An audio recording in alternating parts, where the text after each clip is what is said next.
ਸ੍ਰੀ ਗੁਰੂ ਗ੍ਰੰਥ ਸਾਹਿਬ ਮਹਾਰਾਜ ਜੀ ਦੀ ਪਾਵਨ ਮੁਕੱਦਸ ਹਜ਼ੂਰੀ ਅੰਦਰ ਸੁਭਾਇਮਾਨ ਗੁਰੂ ਪਿਆਰੇ ਪਰਮ ਸਨਮਾਨਯੋਗ ਸਤਸੰਗੀ ਜਨੋ, ਆਪ ਸਾਰੇ ਅੱਜ ਦੇ ਖਾਸ ਕਹੀਏ ਜਾਂ ਬਹੁਤ ਸਪੈਸ਼ਲ ਕਹੀਏ, ਜਾਂ ਅੰਗਰੇਜ਼ੀ ਦਾ ਲਫ਼ਜ਼ ਹੈ ਐਕਸਕਲੂਸਿਵ, ਕਿਉਂਕਿ ਅੱਜ ਤੱਕ ਇਹੋ ਜਿਹੇ ਸਮਾਗਮ ਮੈਂ ਨਹੀਂ ਸੁਣੇ ਅਤੇ ਨਾ ਮੈਂ ਕਦੀ ਹਾਜ਼ਰੀ ਭਰੀ ਹੈ।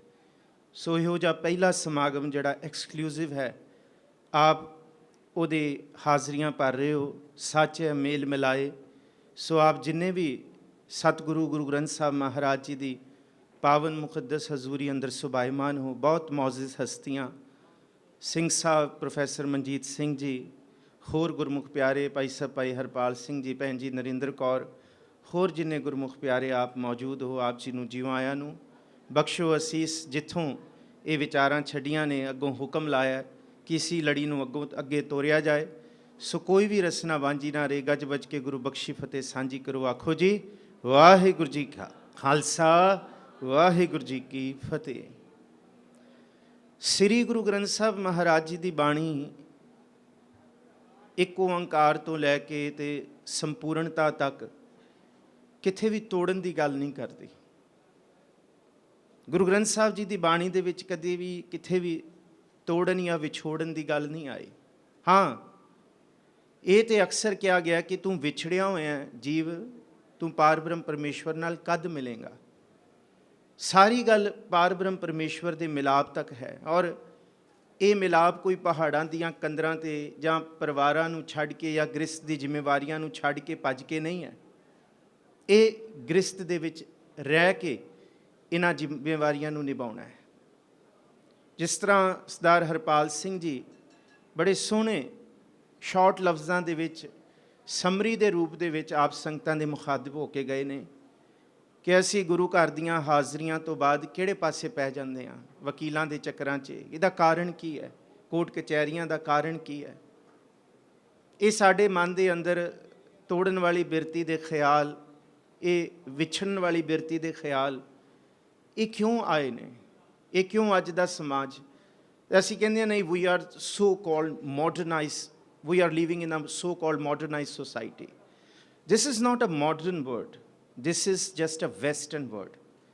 ਇਹਨੂੰ ਅਸੀਂ ਮਾਡਰਨ ਨਹੀਂ ਕਹਿ ਸਕਦੇ, ਇਹਨੂੰ ਵੈਸਟਰਨ ਕਹਿ ਸਕਦੇ ਹਾਂ। ਸਾਡੇ ਉੱਤੇ ਵੈਸਟਰਨ ਪ੍ਰਭਾਵ ਹੈ, ਅਸੀਂ ਮਾਡਰਨ ਨਹੀਂ ਹੋਏ। ਮਾਡਰਨ ਤੇ ਤਾਂ ਹੁੰਦੇ ਜੇ ਗੁਰੂ ਸਾਹਿਬ ਜੀ ਦੀ ਬਾਣੀ ਦੇ ਨਾਲ ਜੁੜਦੇ। ਹਾਂ, ਇਹ ਕੋਈ ਬਾਣੀ ਪਿਛੜੀ ਨਹੀਂ ਹੈ, ਮੈਨੂੰ ਖਿਮਾ ਬਖਸ਼ਿਓ। ਇਹ ਕੋਈ ਐਵੇਂ ਨਹੀਂ ਕਿਹਾ ਜਾ ਸਕਦਾ ਕਿ ਗੁਰੂ ਨਾਨਕ ਸਾਹਿਬ 550 ਸਾਲ ਪਹਿਲਾਂ ਆਏ, ਇਹ ਪੁਰਾਣੀਆਂ ਬਾਤਾਂ ਨੇ।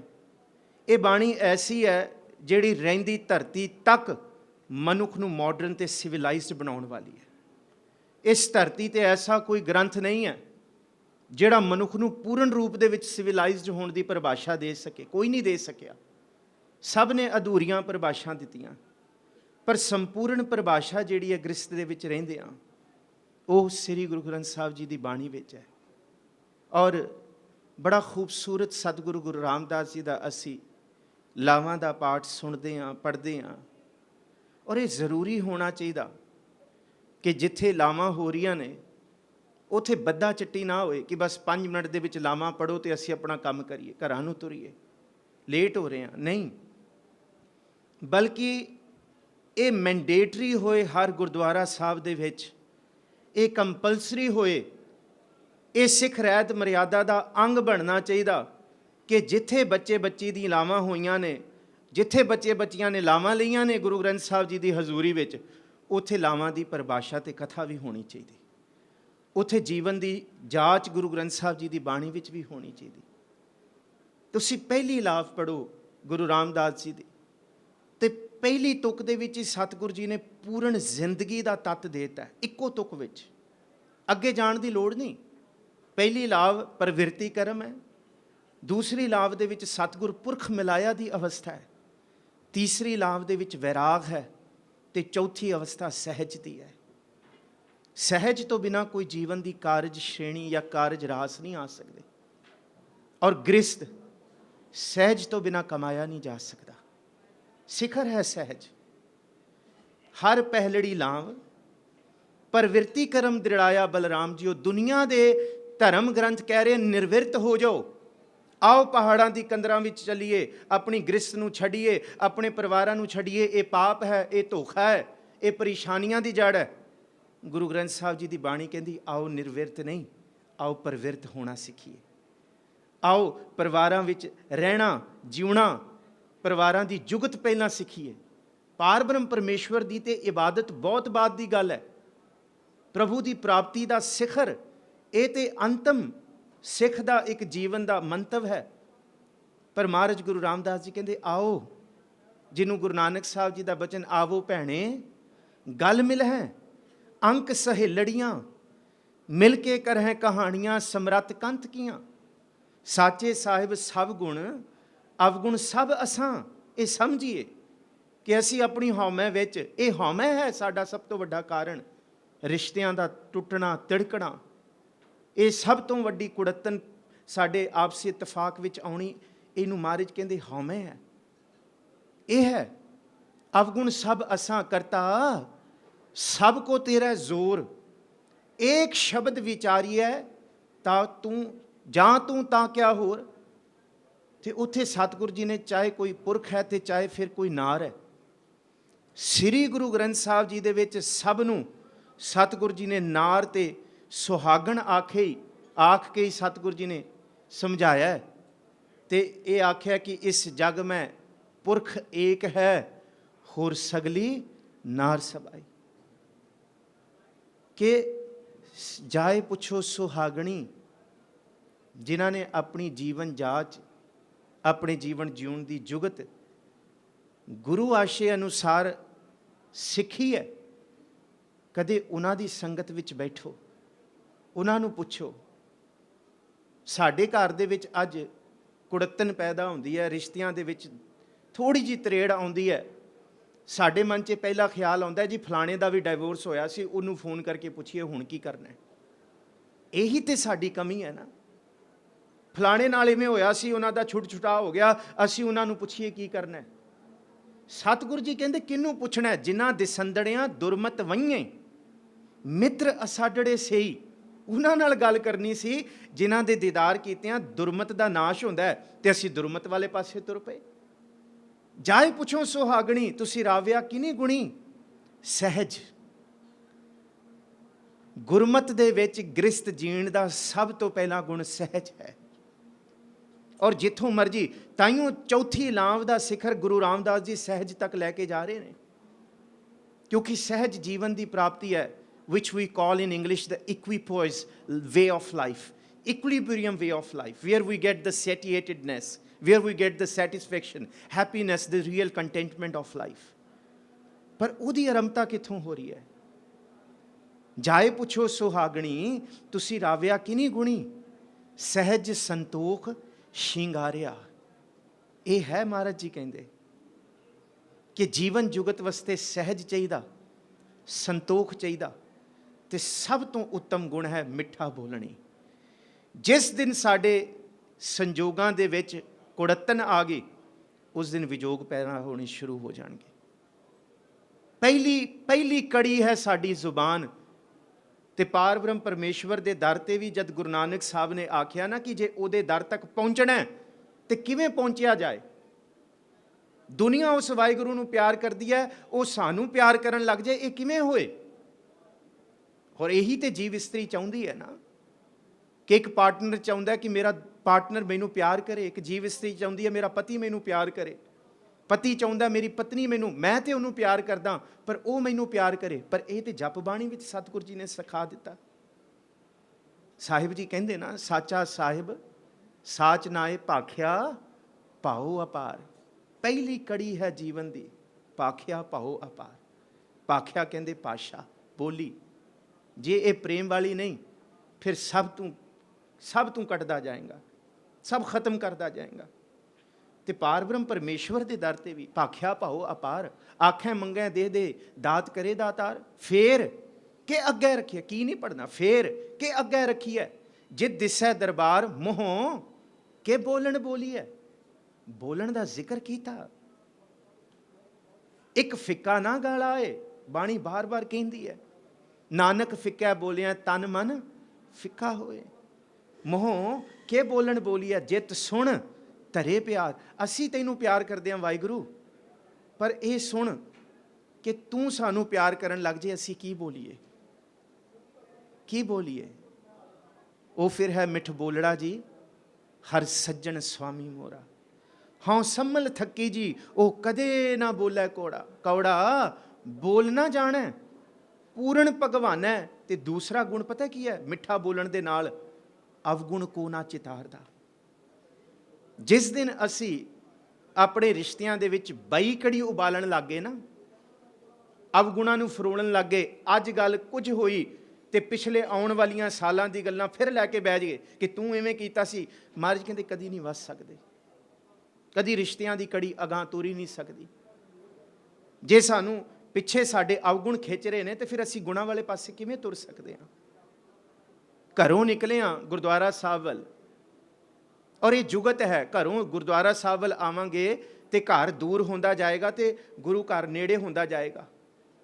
ਜੇ ਗੁਰਦੁਆਰੇ ਤੋਂ ਨਿਕਲਾਂਗੇ ਕਿਸੇ ਪਾਸੇ ਤੇ ਗੁਰੂ ਘਰ ਦੂਰ ਹੋਏਗਾ ਤੇ ਉਹ ਚੀਜ਼ ਨੇੜੇ। ਇਸੇ ਤਰ੍ਹਾਂ ਜੇ ਬੁਰਾਈਆਂ ਤੋਂ ਚੰਗਿਆਈਆਂ ਵੱਲ ਤੁਰਾਂਗੇ ਤੇ ਬੁਰਾਈਆਂ ਆਪੇ ਦੂਰ ਹੋਣਗੀਆਂ। ਇਹਨੂੰ ਗੁਰੂ ਰਾਮਦਾਸ ਜੀ ਕਹਿੰਦੇ ਹਰ ਪਹਿਲੜੀ ਲਾਂਵ ਪ੍ਰਵਿਰਤੀ ਕਰਮ ਦ੍ਰਿੜਾਇਆ। ਬਲਰਾਮ ਜੀਓ ਆਓ ਮੈਂ ਤੁਹਾਨੂੰ ਪ੍ਰਵਿਰਤ ਹੋਣਾ ਸਿਖਾਵਾਂ। ਗੁਰੂ ਰਾਮਦਾਸ ਜੀ ਕਹਿੰਦੇ ਆਓ ਮੇਰੇ ਬੱਚਿਓ, ਮੇਰੀ ਪੁੱਤਰੋ, ਮੇਰੀ ਧੀਓ, ਮੈਂ ਤੁਹਾਨੂੰ ਗਲਵਕੜੀ ਲਾ ਕੇ ਸਿਖਾਵਾਂ ਕਿ ਜੀਵਨ ਕਿਵੇਂ ਬਤੀਤ ਕਰਨਾ ਹੈ। ਗ੍ਰਸਤ ਕੀ ਚੀਜ਼ ਹੈ? ਨਿਰਵਿਰਤ ਹੋਣਾ ਸਿਖਾਇਆ ਇਸ ਧਰਤੀ ਦੇ ਲੋਕਾਂ ਨੇ, ਧਰਮਾਂ ਨੇ। ਉਜਾੜ ਦਿੱਤੇ ਇੱਥੇ ਲੱਖਾਂ ਦੇ ਘਰ, ਵੱਡੇ ਵੱਡੇ ਭੰਗਰ ਨਾਥ ਵਰਗੇ ਵੀ ਕਿੰਨੇ ਕੁ ਵੱਡੇ ਵੱਡੇ ਰਾਜੇ ਜੋਗੀ ਹੋ ਗਏ ਇੱਥੇ, ਆਪਣੇ ਘਰ-ਬਾਰ ਆਪਣਾ ਰਾਜ ਦਰਬਾਰ ਛੱਡ ਕੇ। ਗੌਤਮ ਵਰਗੇ ਵੀ ਇੱਥੇ ਜਿਹੜੇ ਵੱਡੇ ਵੱਡੇ ਰਾਜੇ ਸਨ, ਉਹ ਵੀ ਸਭ ਕੁਝ ਛੱਡ ਕੇ ਤੁਰ ਗਏ। ਪਰ ਆਓ ਤੁਹਾਨੂੰ ਗ੍ਰਸਤ ਸਿਖਾਈਏ। ਤੇ ਗ੍ਰਸਤ ਦੀ ਪਹਿਲੀ ਸ਼ਰਤ ਪਤਾ ਕੀ ਹੈ? ਬਾਣੀ। ਇਹ ਇੱਕੋ ਤੁਕ ਦੇ ਵਿੱਚ ਸਾਰਾ ਜੀਵਨ ਦਾ ਜੁਗਤ, ਸੰਸਾਰ ਦਾ ਜੀਵਨ ਜਿਉਣ ਦੀ ਸਾਰੀ ਜੁਗਤੀ ਪਾਤੀ ਗੁਰੂ ਰਾਮਦਾਸ ਜੀ ਨੇ। ਬਾਣੀ ਬ੍ਰਹਮਾ ਵੇਦ ਧਰਮ ਦ੍ਰਿੜੋ, ਪਾਪ ਤਜਾਇਆ ਬਲਰਾਮ ਜੀਓ। ਇਹਦੇ ਵਿੱਚ ਸਾਰਾ ਕੁਝ ਆ ਗਿਆ। ਪਹਿਲੀ ਰਾਮ ਦੇ ਵਿੱਚ ਪਹਿਲਾ ਹੈ ਬਾਣੀ। ਗੁਰਬਾਣੀ ਦੇ ਨਾਲ ਜੋੜਨ ਦਾ ਸਤਿਗੁਰੂ ਜੀ ਨੇ ਸਭ ਤੋਂ ਪਹਿਲਾ ਹੁਕਮ ਕੀਤਾ। ਤੇ ਬਾਣੀ ਕਿਹਦੀ ਹੋਏ?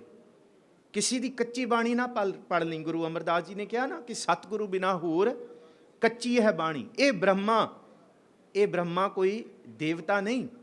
ਬਾਣੀ ਬ੍ਰਹਮਾ ਦਾ ਮਤਲਬ ਵਾਹਿਗੁਰੂ ਪਾਰ ਬ੍ਰਹਮ ਪਰਮੇਸ਼ਵਰ ਦੇ ਦਰ ਤੋਂ ਨਿਵਾਜੀ ਹੋਈ ਜਿਹੜੀ ਬਾਣੀ ਹੈ ਉਹਨੂੰ ਪੜ੍ਹੀ। ਤੇ ਵੇਦ ਦਾ ਕੀ ਅਰਥ ਹੈ? ਵੇਦ ਦਾ ਅਰਥ ਚਾਰ ਵੇਦ ਨਹੀਂ, ਵੇਦ ਦਾ ਅਰਥ ਹੈ ਗਿਆਨ। ਕਿ ਇਸ ਬਾਣੀ ਦੇ ਅੰਦਰ ਜਿਹੜੀ ਗੁਰੂ ਨਾਨਕ ਸਾਹਿਬ ਧੁਰਕੀ ਲੈ ਕੇ ਆਏ ਨੇ, ਉਹਦੇ ਗਿਆਨ ਤੋਂ ਆਪਣੇ ਜੀਵਨ ਨੂੰ ਸੋਹਣਾ ਬਣਾਈ। ਘੜੀਆ ਸ਼ਬਦ ਸੱਚੀ ਟਕਸਾਲ, ਇਹਨੂੰ ਘੜੀ। ਬਾਣੀ ਬ੍ਰਹਮਾ ਵੇਦ ਧਰਮ ਦ੍ਰਿੜੋ। ਤੇ ਧਰਮ ਦ੍ਰਿੜਨ ਵਾਸਤੇ ਸਤਿਗੁਰੂ ਗੁਰੂ ਨਾਨਕ ਸਾਹਿਬ ਕੀ ਕਹਿੰਦੇ? 5 ਖੰਡਾਂ ਵਿੱਚੋਂ ਪਹਿਲਾ ਖੰਡ ਹੈ ਧਰਮ ਦਾ। ਗੁਰੂ ਨਾਨਕ ਸਾਹਿਬ ਕਹਿੰਦੇ ਜੇ ਇਹ ਦ੍ਰਿੜ ਕਰ ਲਿਆ ਫਿਰ ਜ਼ਿੰਦਗੀ ਦੇ ਵਿੱਚ ਐਸਾ ਤੁਸੀਂ ਗ੍ਰਸਤ ਕਮਾਓਗੇ ਕਿ ਦੁਨੀਆ ਤੁਹਾਡੀ ਗ੍ਰਸਤ ਨੂੰ ਦੇਖ ਕੇ ਤੁਹਾਡੇ ਸਿਰ ਝੁਕਾਏਗੀ ਕਿ ਵਾਹ, ਜੇ ਪਰਿਵਾਰ ਜਿਉਣ ਦੀ ਜੁਗਤ ਹੋਏ ਤੇ ਇਹੋ ਜਿਹੀ ਹੋਏ। ਅਸੀਂ ਬਾਣੀ ਨੂੰ ਬਾਈਬਲ ਦੇ ਨਾਲ ਖੋਲ੍ਹਣਾ ਸ਼ੁਰੂ ਕਰਤਾ ਹੈ। ਅੱਜ ਤੇ ਬੜੀ ਟ੍ਰੈਂਡ ਆ ਗਿਆ ਜੀ, ਬਾਣੀ ਦੇ ਅਰਥ ਵੇਦਾਂ ਤੋਂ ਕੀਤੇ ਜਾਣਗੇ, ਪਰ ਨਹੀਂ ਹੋ ਸਕਦੇ। ਬਾਣੀ ਦੇ ਅਰਥ ਸਿਰਫ ਬਾਣੀ ਵਿੱਚੋਂ ਹੋਣਗੇ। ਗੁਰਬਾਣੀ ਦੇ ਅਰਥ ਸਿਰਫ ਗੁਰਬਾਣੀ ਖੋਲ ਕੇ ਦੱਸ ਸਕਦੀ ਹੈ, ਹੋਰ ਕੁਝ ਨਹੀਂ ਦੱਸ ਸਕਦੀ। ਜੇ ਗੁਰੂ ਰਾਮਦਾਸ ਜੀ ਕਹਿੰਦੇ ਧਰਮ ਦ੍ਰਿੜੋ, ਧਰਮ ਕੀ ਹੈ?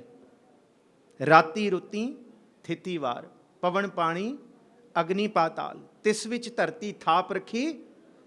ਇਹ ਧਰਤੀ ਧਰਮਸ਼ਾਲ ਹੈ। ਤੇ ਧਰਮਸ਼ਾਲ ਕਦੀ ਸਦਾ ਇੱਥੇ ਰਹਿਣ ਜੋਗੀ ਨਹੀਂ ਹੁੰਦੀ। ਧਰਮਸ਼ਾਲ ਬੰਦਾ ਆਉਂਦਾ ਤੇ ਆ ਕੇ ਤੁਰਦਾ ਬਣਦਾ। ਪਹਿਲੀ ਸ਼ਰਤ ਇਹ ਧਰਮਸ਼ਾਲ ਹੈ, ਇੱਥੇ ਬਹੁਤਾ ਚਿਰ ਕਿਸੇ ਨੇ ਰਹਿਣਾ ਨਹੀਂ। ਤੇ ਅਗਲੀ ਇਸ ਧਰਮਸ਼ਾਲ ਦੀ ਜੁਗਤ ਕੀ ਹੈ? ਅਸੀਂ ਪਾਪ ਕਮਾਉਂਦੇ ਹਾਂ, ਅਸੀਂ ਕਬੋਲ ਬੋਲਦੇ ਹਾਂ, ਅਸੀਂ ਨਸ਼ੇ ਕਰਦੇ ਹਾਂ ਤੇ ਨਸ਼ਾ ਕਰਕੇ ਕਹਿ ਦਿੰਦੇ ਹਾਂ ਜੀ ਹੁਕਮ ਹੈ ਅੰਦਰ ਸਭ ਕੋ ਬਾਹਰ ਹੁਕਮ ਨਾ ਕੋਈ। ਕਬੋਲ ਬੋਲ ਕੇ ਮਾੜਾ ਕਰਕੇ ਕਹਿ ਦਿੰਦੇ ਜੀ ਇਹ ਹੁਕਮ 'ਚ ਹੈ। ਗੁਰੂ ਨਾਨਕ ਸਾਹਿਬ ਕਹਿੰਦੇ ਇਹ ਹੁਕਮ 'ਚ ਨਹੀਂ ਹੈ। ਹੁਕਮ 'ਚ ਕੀ ਹੈ? ਇਸ ਧਰਮਸਾਲ ਦੇ ਵਿੱਚ ਜਿਹੜਾ ਬੀਜ ਬੋਗੇ ਉਹੀ ਬੀਜ ਅੱਗੇ ਪ੍ਰਗਟ ਹੋਏਗਾ। ਇਹ ਹੈ ਉਹਦਾ ਹੁਕਮ। ਇਹਦੇ ਵਿੱਚ ਜਿਹੋ ਜਿਹਾ ਤੁਸੀਂ ਕਰਮਾਂ ਦਾ ਬੀਜ ਬੋਗੇ ਉਹੋ ਜਿਹਾ ਤੁਹਾਨੂੰ ਮਿਲੇਗਾ। ਕੀਤੇ ਪਾਪ ਅਵੈੜੇ ਮਨ ਨੇ ਤੇ ਪਾ ਦਿੱਤਾ ਸਾਰਾ ਕੁਝ ਹੀ ਹੁਕਮ ਵਿੱਚ ਹੈ। ਇਹ ਹੁਕਮ ਵਿੱਚ ਨਹੀਂ ਹੈ।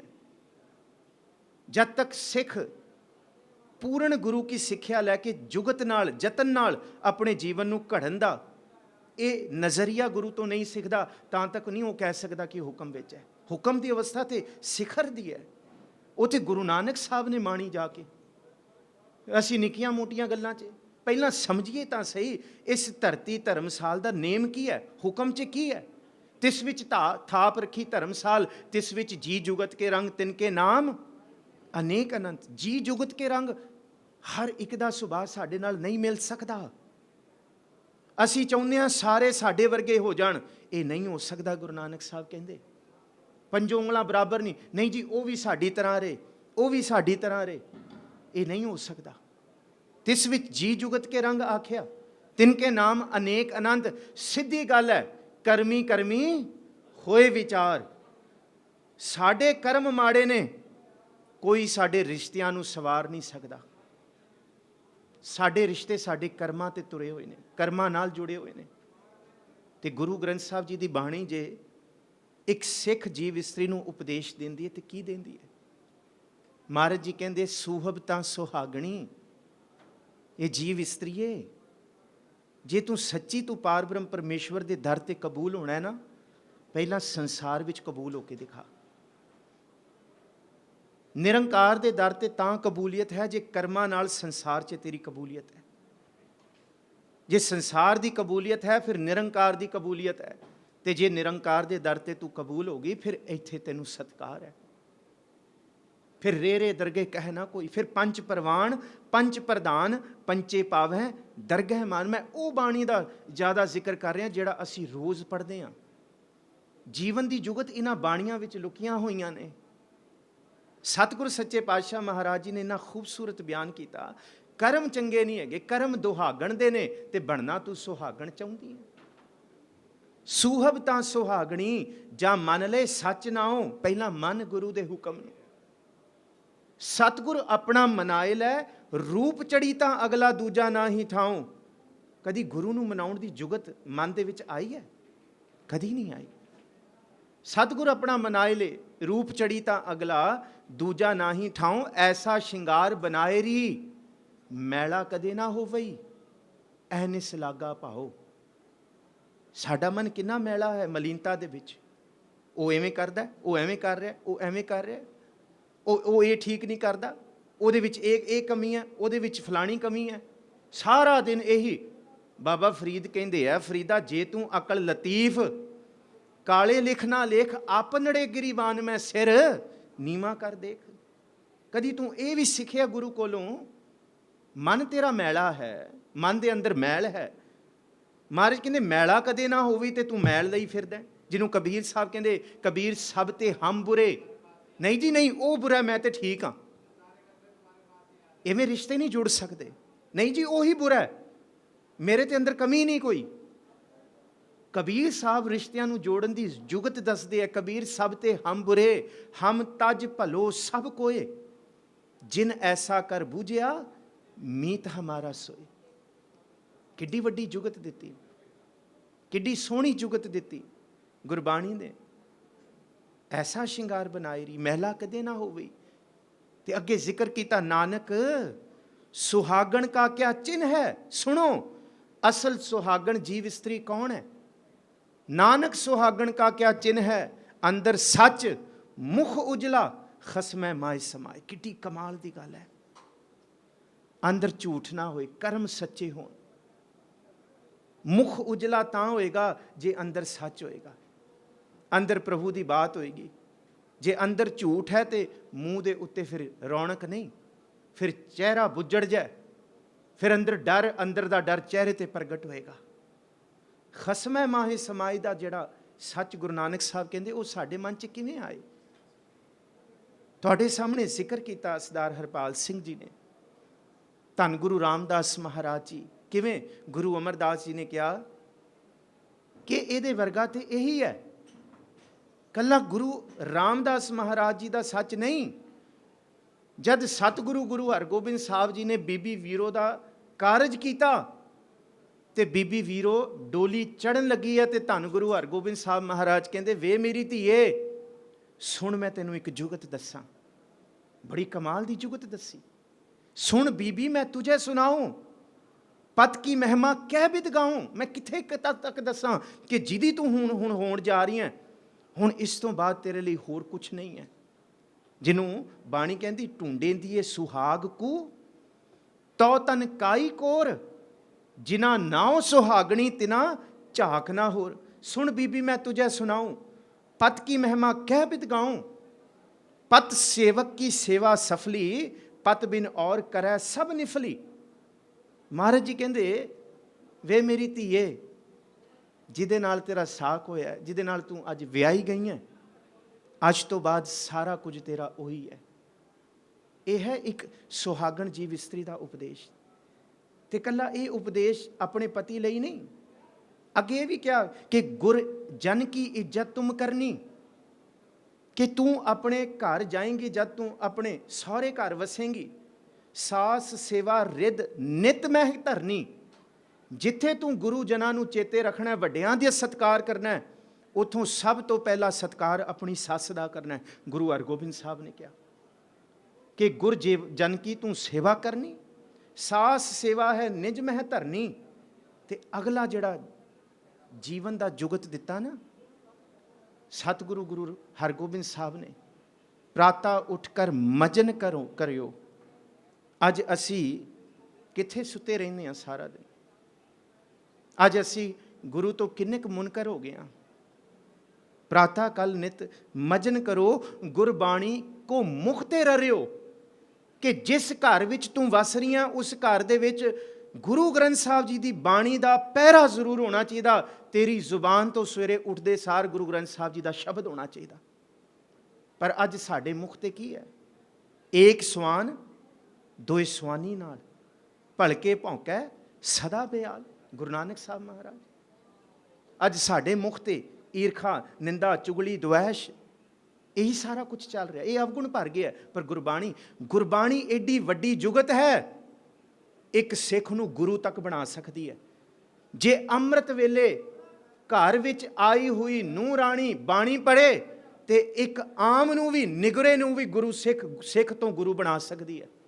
बीबी अमरो धन गुरु अंगद साहब महाराज जी की धी ਵਿਆਹ के गुरु अमरदास महाराज जी के भरा के घर आई है। गुरु अंगद साहब जी के गुरु अमरदास जी के छोटे भरा के नाल विआह होया, मुंडे दे नाल।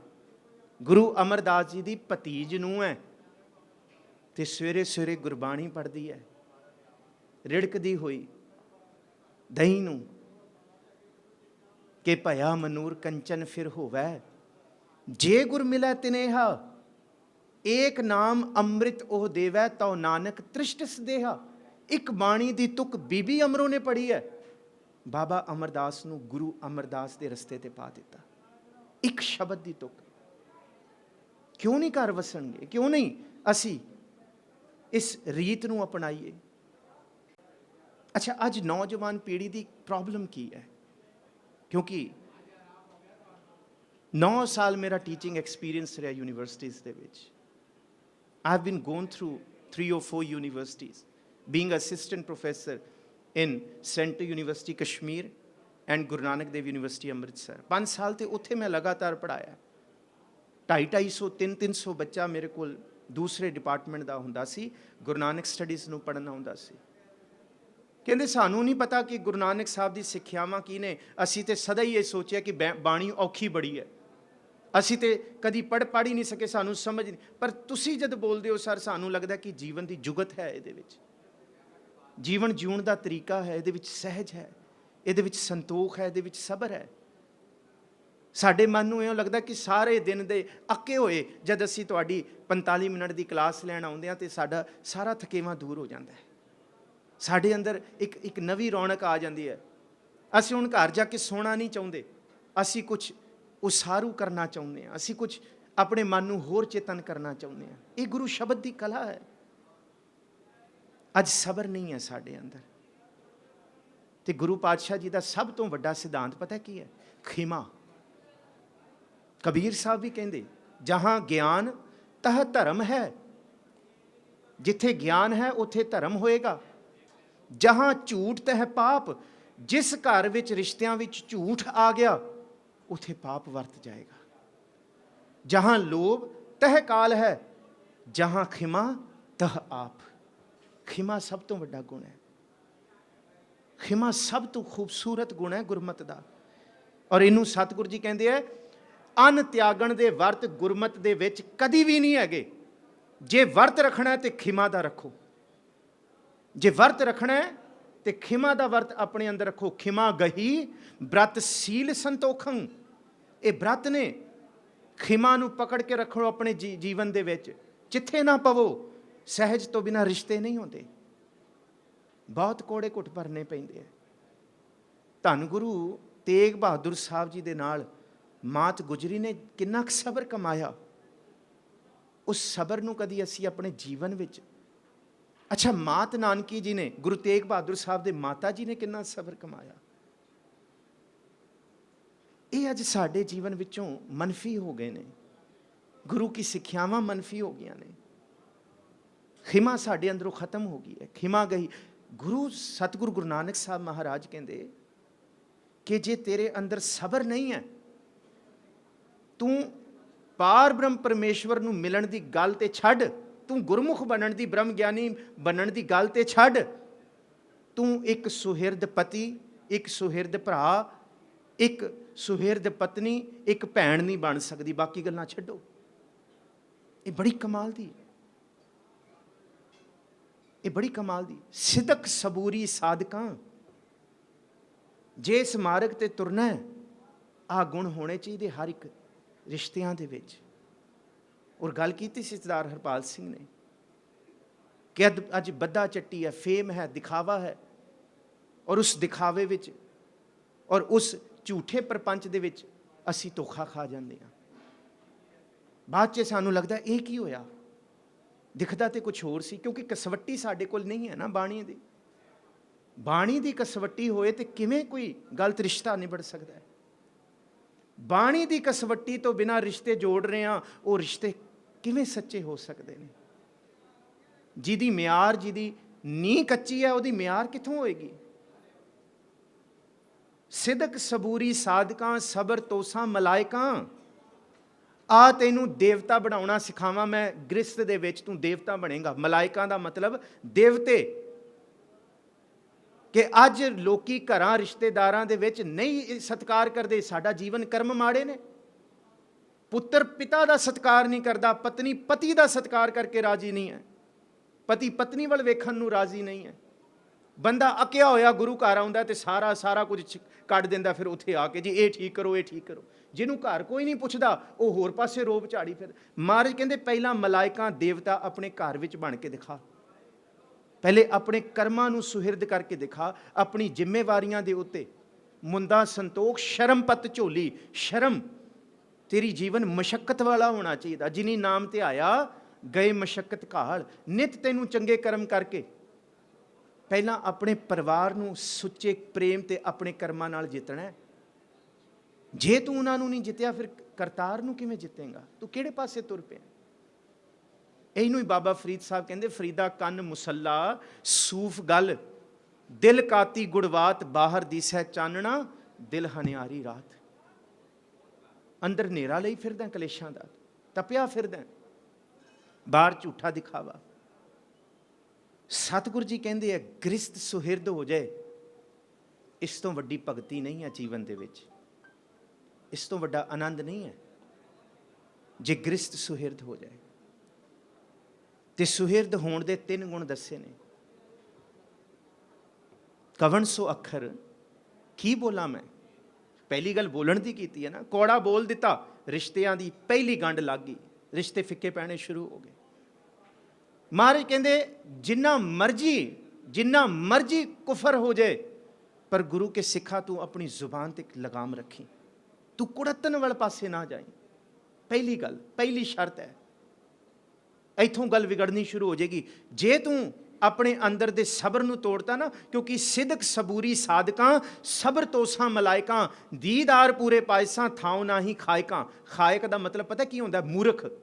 ਜੇ ਕੋ ਖਾਇਕ ਆਖਣ ਪਾਏ, ਇਹ ਜਪਜੀ ਸਾਹਿਬ ਦੇ ਵਿੱਚ ਵੀ ਅਸੀਂ ਲਫ਼ਜ਼ ਪੜ੍ਹਦੇ ਹਾਂ, ਇੱਕ ਖਾਇਕ ਨਹੀਂ ਬਣਨਾ ਤੂੰ। ਖਾਇਕ ਦਾ ਮਤਲਬ ਹੁੰਦਾ ਗਾਫਲ ਬੋਲਣ ਵਾਲਾ, ਕੌੜਾ ਬੋਲਣ ਵਾਲਾ, ਕੁਬੋਲ ਬੋਲਣ ਵਾਲਾ। ਗ੍ਰਸਤ ਨਿਭਾਉਣ ਲੱਗਿਆ ਕੌੜਾ ਨਹੀਂ ਬੋਲਣਾ। ਸਿਦਕ ਹੋਣਾ ਚਾਹੀਦਾ ਤੈਨੂੰ ਕਿ ਹਾਂ, ਜੇ ਇੱਕ ਨਾਲ ਹੁਣ ਰਿਸ਼ਤਾ ਲੱਭਿਆ, ਇੱਕ ਨਾਲ ਬਣਿਆ, ਗੁਰੂ ਸਾਹਿਬ ਸਾਹਮਣੇ ਲਾਵਾਂ ਲਈਆਂ ਨੇ, ਹੁਣ ਦੂਜਾ ਨਹੀਂ।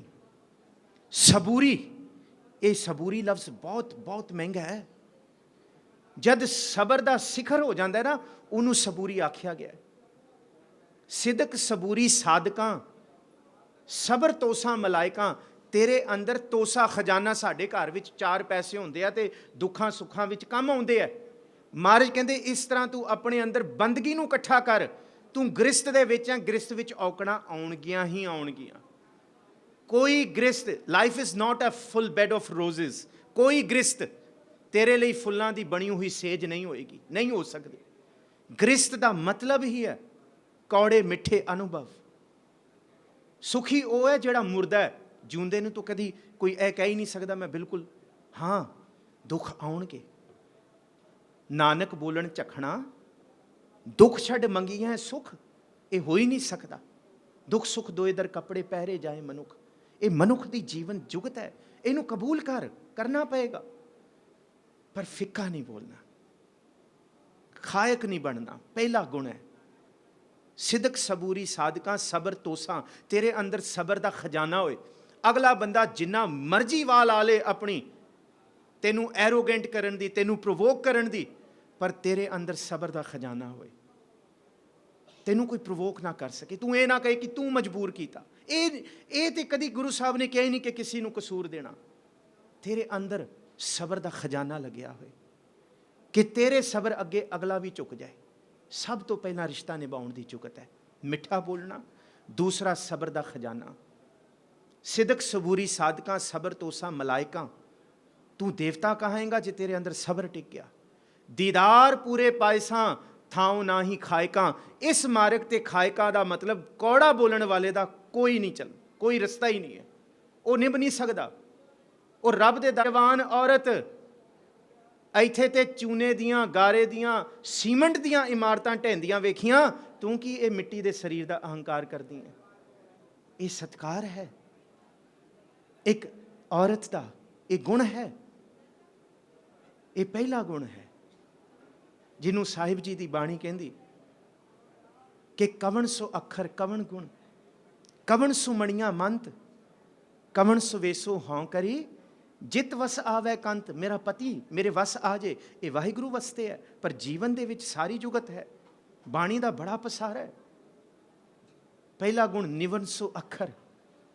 ਤੈਨੂੰ ਨਿਉਣਾ ਆਉਣਾ ਚਾਹੀਦਾ, ਸਬਰ ਆਉਣਾ ਚਾਹੀਦਾ, ਸੰਤੋਖ ਆਉਣਾ ਚਾਹੀਦਾ। ਚਿੱਠੀ ਨਾ ਪੈ, ਸਬਰ ਸਿੱਖ, ਝੁਕਣਾ ਸਿੱਖ। ਨਿਵਨ ਸੋ ਅੱਖਰ ਖਵਣ ਗੁਣ, ਜਿਹਬਾ ਮਣੀਆਂ ਮੰਤ। ਤੇਰੀ ਜ਼ੁਬਾਨ ਜਦ ਬੋਲੇ, ਇਉਂ ਬੋਲੇ ਜਿਵੇਂ ਕੋਈ ਦੇਵਤੇ ਬੋਲਦੇ, ਕੋਈ ਦੇਵੀ ਬੋਲਦੀ ਹੈ, ਕੋਈ ਰੱਬ ਦੀ ਬਾਤ ਨਿਕਲੇ। ਖਵਣ ਗੁਣ ਹੋਏ ਤੇਰੇ ਅੰਦਰ। ਖਵਣ ਦਾ ਮਤਲਬ ਪਤਾ ਕੀ ਹੈ? ਬਰਦਾਸ਼ਤ ਕਰਨ ਵਾਲਾ। ਕਿਵੇਂ ਦਾ? ਜਿਵੇਂ ਇੱਕ ਕੱਚਾ ਸੋਨਾ ਤਪ ਨੂੰ ਜਰ ਕੇ, ਤਪ ਨੂੰ ਬਰਦਾਸ਼ਤ ਕਰਦਾ ਹੈ ਤੇ ਸੁਨਿਆਰੇ ਦੀ ਕੁਠਾਲੀ ਵਿੱਚ, ਬਿਲਕੁਲ ਸਰਾਫ ਦੀ ਕੁਠਾਲੀ ਵਿੱਚ ਬਿਲਕੁਲ ਪਿਓਰ ਹੋ ਜਾਂਦਾ ਹੈ। ਤੇ ਜੇ ਤੂੰ ਗ੍ਰਸਤ ਦੇ ਵਿੱਚ ਇਸ ਸਬਰ ਨੂੰ ਜਰ ਜਾਏਂਗੀ ਨਾ, ਖਿਵਣ ਨੂੰ ਬਰਦਾਸ਼ਤ ਕਰ ਜਾਏਂਗੀ, ਛੋਟੀ ਮੋਟੀ ਨੋਕ ਝੋਕ ਨੂੰ, ਇਹ ਕਿਉਂ, ਇਹ ਕਿਉਂ, ਇਵੇਂ ਕਿਉਂ, ਫਲਾਣਾ ਕਿਉਂ, ਟਿੰਕਾਣਾ ਕਿਉਂ।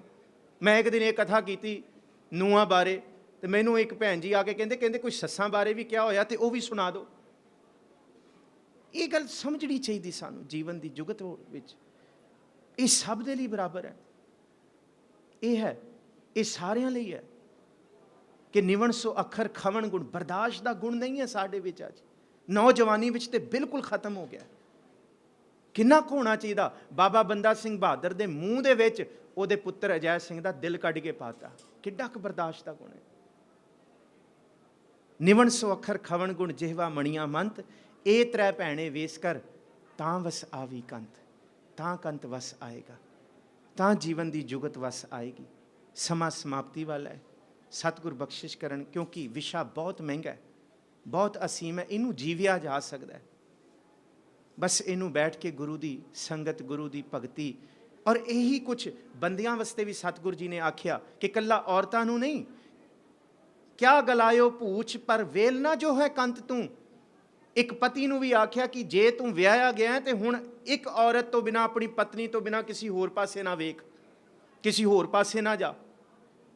ਪਰ ਵੇਲ, ਵੇਲ ਰੁੱਖ ਦੇ ਸਹਾਰੇ ਵੇਲ ਚੜਦੀ ਹੈ, ਪਤੀ ਦੇ ਸਹਾਰੇ ਪਤਨੀ ਆਨੰਦ ਮਾਣਦੀ ਹੈ। ਜੇ ਪਤੀ ਕੁਫਰ ਹੋ ਜਾਏਗਾ ਤੇ ਫਿਰ ਘਰ ਕਿਵੇਂ ਵਸੇਗਾ? ਪਤੀ ਨੂੰ ਵੀ ਉਪਦੇਸ਼ ਹੈ, ਕਿਆ ਗਲਾਇਓ ਪੂਛ ਪਰ ਵੇਲ ਨਾ ਜੋ ਹੈ ਕੰਤ ਤੂੰ। ਨਾਨਕ ਫੁੱਲਾਂ ਸੰਧੀ ਵਾੜ ਖਿੜਿਆ ਹਬ ਸੰਸਾਰ ਜਿਉ। ਸੰਸਾਰ ਦੇ ਵਿੱਚ ਤੇ ਸੋਹਣੇ ਤੋਂ ਸੋਹਣਾ ਫੁੱਲ ਹੈ, ਪਰ ਜਿਹੜਾ ਫੁੱਲ ਤੇਰੀ ਝੋਲੀ ਪੈ ਗਿਆ ਨਾ, ਜਿਹਦੇ ਨਾਲ ਤੂੰ ਆਨੰਦ ਲੈ ਲਿਆ, ਤੇਰਾ ਬਾਗ ਹੀ ਉਹ ਹੈ, ਤੇਰਾ ਸੰਸਾਰ ਹੀ ਉਹ ਹੈ। ਸਤਿਗੁਰ ਭਲੀ ਕਰਨ। ਸ੍ਰੀ ਗੁਰੂ ਗ੍ਰੰਥ ਸਾਹਿਬ ਮਹਾਰਾਜ ਜੀ ਦੀ ਹਜ਼ੂਰੀ ਵਿੱਚ ਇਹ ਵਿਚਾਰ ਆਪ ਸੰਗਤਾਂ ਦੇ ਸਨਮੁਖੇ ਵਿਚਾਰ ਕਰਦੇ ਹਾਂ। ਬੇਅੰਤ ਭੁੱਲਾਂ ਗਲਤੀਆਂ, ਬਾਣੀ ਪੜ੍ਹਦਿਆਂ ਗਲਤੀਆਂ ਆਪ ਸੰਗਤ ਬਖਸ਼ ਦੇਣਾ। ਬੜੀ ਅਜ਼ੀਮ ਮਾਇਨਾਸ ਹਸਤੀ ਮੇਰੇ ਵਿਦਿਆ ਦਾਤਾ ਸਿੰਘ ਸਾਹਿਬ ਪ੍ਰੋਫੈਸਰ ਮਨਜੀਤ ਸਿੰਘ ਜੀ, ਕਿਉਂਕਿ ਉਹਨਾਂ ਸਾਹਮਣੇ ਕੀ ਮੈਂ ਕਥਾ ਕਰਾਂ। ਇਹ ਸਿਰਫ ਦਾਸ ਨੇ ਸੰਥਿਆ ਸੁਣਾਈ ਹੈ ਆਪਣੇ ਉਸਤਾਦ ਜੀ ਦੇ ਅੱਗੇ, ਆਪ ਸੰਗਤਾਂ ਦੇ ਅੱਗੇ। ਆਪ ਸਾਰੀ ਸੰਗਤਾਂ ਦਾ ਬਹੁਤ ਧੰਨਵਾਦ। ਭੈਣ ਜੀ ਨਰਿੰਦਰ ਕੌਰ ਹੋਰਾਂ ਦਾ ਧੰਨਵਾਦ। ਕਿਰਪਾਲ ਸਿੰਘ ਹੋਰੀ ਮੇਰੇ ਅਜ਼ੀਜ਼ ਗੁਰਮੁਖ ਪਿਆਰੇ ਵੀਰ ਮੌਜੂਦ ਨੇ, ਸਾਰਿਆਂ ਦਾ। ਦਿੱਲੀ ਸਿੱਖ ਗੁਰਦੁਆਰਾ ਪ੍ਰਬੰਧਕ ਕਮੇਟੀ ਨੂੰ ਬਹੁਤ ਬਹੁਤ ਮੁਬਾਰਕ। ਸੱਚੀ ਮੁੱਚੀ ਪ੍ਰਧਾਨ ਸਾਹਿਬ ਜੀ ਨੂੰ, ਹਰਮੀਤ ਸਿੰਘ ਕਾਲਕਾ ਜੀ ਨੂੰ, ਔਰ ਧਰਮ ਪ੍ਰਚਾਰ ਕਮੇਟੀ ਦੇ ਚੇਅਰਮੈਨ ਸਰਦਾਰ ਜਸਮੀਤ ਸਿੰਘ ਕਰਮ ਸਰ ਨੂੰ, ਕਿਉਂਕਿ ਇਹੋ ਜਿਹਾ ਉਪਰਾਲਾ ਪ੍ਰੀ ਵੈਡਿੰਗ ਫੋਟੋਗ੍ਰਾਫੀ ਬਹੁਤ ਹੋਈ ਹੈ, ਪ੍ਰੀ ਵੈਡਿੰਗ ਕਾਉਂਸਲਿੰਗ ਦੀ ਅੱਜ ਜ਼ਰੂਰਤ ਹੈ, ਉਹ ਤੁਸੀਂ ਕਰ ਰਹੇ ਹੋ। ਸਤਿਗੁਰੂ ਜੀ ਬਖਸ਼ਿਸ਼ ਕਰਨ। ਆਪ ਸਾਰਿਆਂ ਦਾ ਧੰਨਵਾਦ। ਫਤਿਹ ਬੁਲਾਓ ਜੀ। ਵਾਹਿਗੁਰੂ ਜੀ ਕਾ ਖਾਲਸਾ, ਵਾਹਿਗੁਰੂ ਜੀ ਕੀ ਫਤਿਹ।